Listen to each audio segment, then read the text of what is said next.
Hello friends, എല്ലാവർക്കും പുതിയൊരു വീഡിയോയിലേക്ക് സ്വാഗതം. ഇന്നത്തെ റെസിപ്പി എന്താണെന്ന് കണ്ടിട്ട് മനസ്സിലായി കാണുമല്ലോ. പനീർ കൊണ്ടൊരു വിഭവമാണ് പനീർ ടിക്ക മസാല.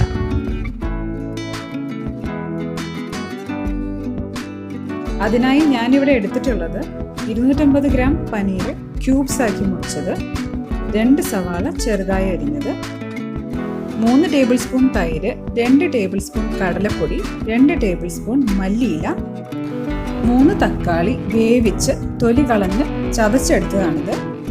ഇതിന് പകരം ടൊമാറ്റോ പ്യൂരിയും ഉപയോഗിക്കാം. ഒരു ചെറിയ കാപ്സിക്കം ക്യൂബ്സ് ആക്കി മുറിച്ചെടുത്തത്, ഇഞ്ചി 1 ടേബിൾ സ്പൂൺ. ആദ്യം ഈ ബൗളിൽ എടുത്തു വെച്ചിട്ടുള്ള തൈര് ഞാൻ ഒഴിച്ചു കൊടുക്കുകയാണ്. ഇതിലേക്ക് 2 ടേബിൾ സ്പൂൺ കടലപ്പൊടി ചേർത്ത് കൊടുത്തു. ഇനി ഇത് നന്നായിട്ടൊന്ന് മിക്സ് ചെയ്ത് കൊടുക്കണം. ഇതിലേക്ക് 1/2 ടീസ്പൂൺ ഉപ്പ് ചേർത്ത് കൊടുത്തു. ഇനി കുറച്ച് മസാലപ്പൊടികളൊക്കെ ചേർക്കാനുണ്ട്. 1/4 ടീസ്പൂൺ മഞ്ഞൾപ്പൊടി, 1/4 ടീസ്പൂൺ മുളക് പൊടി,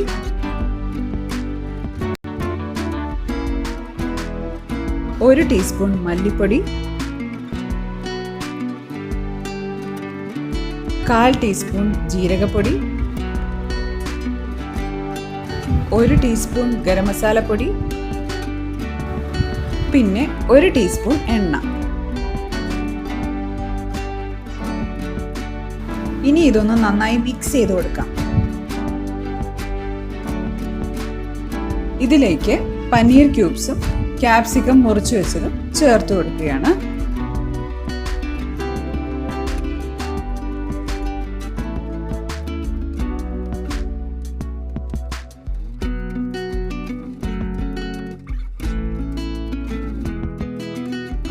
ഇത് ഇനി 20 മിനിറ്റ് ഫ്രിഡ്ജിൽ എടുത്തു വെക്കണം.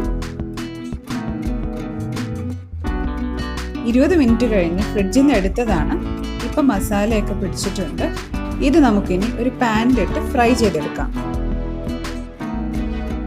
ഈ പാനിൽ ഞാൻ 2 ടേബിൾ സ്പൂൺ വെളിച്ചെണ്ണ ഒഴിച്ചിട്ടുണ്ട്. ഇതിലേക്ക് ഓരോ പീസ് ഇതുപോലെ ഇട്ട് കൊടുക്കണം.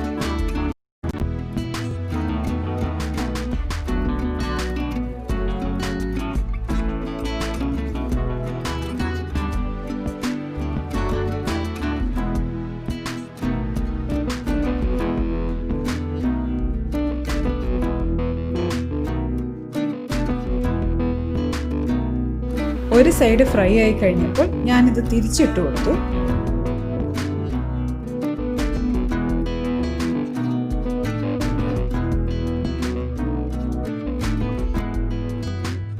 വേറൊരു പാത്രത്തിൽ 2 ടേബിൾ സ്പൂൺ എണ്ണ ഒഴിച്ചു കൊടുത്തിട്ടുണ്ട്.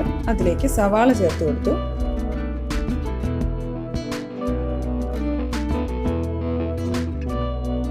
ഇഞ്ചി ചേർത്ത് കൊടുത്തു.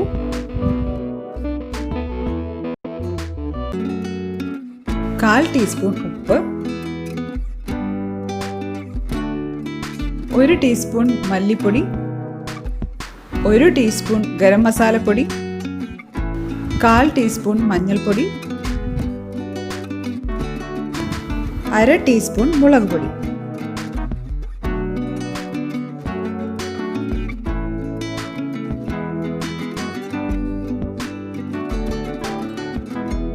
ഇപ്പോൾ ഇത് നന്നായി ഫ്രൈ ആയിട്ടുണ്ട്.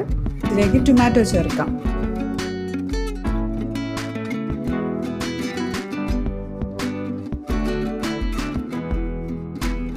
ഇനി ഇതിലേക്ക് 2 കപ്പ് വെള്ളം ചേർത്ത് കൊടുക്കുകയാണ്.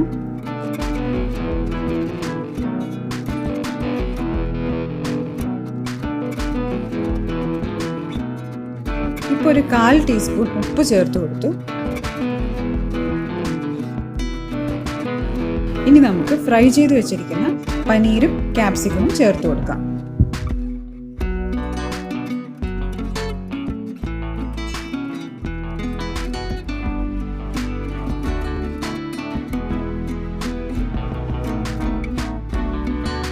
ഇത് അടച്ചു വെച്ച് 5 മിനിറ്റ് വേവിക്കണം.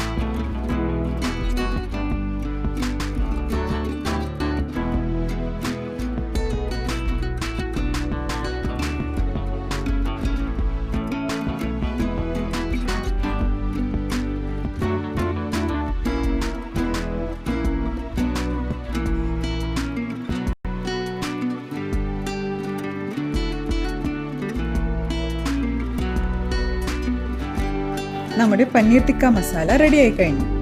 ഇതിലേക്ക് കുറച്ച് മല്ലിയിലയും ഗരം മസാല പൊടിയും ചേർത്ത് കൊടുത്തു.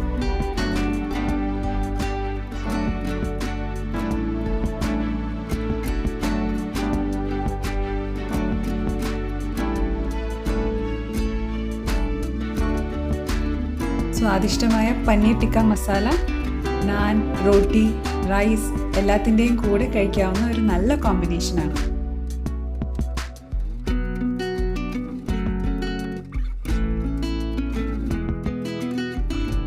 നിങ്ങൾക്ക് ഈ വീഡിയോ ഇഷ്ടപ്പെട്ടിട്ടുണ്ടെങ്കിൽ മറക്കാതെ സബ്സ്ക്രൈബ് ചെയ്യണം, ലൈക്ക് ചെയ്യണം. അടുത്ത വീഡിയോയിൽ കാണാം.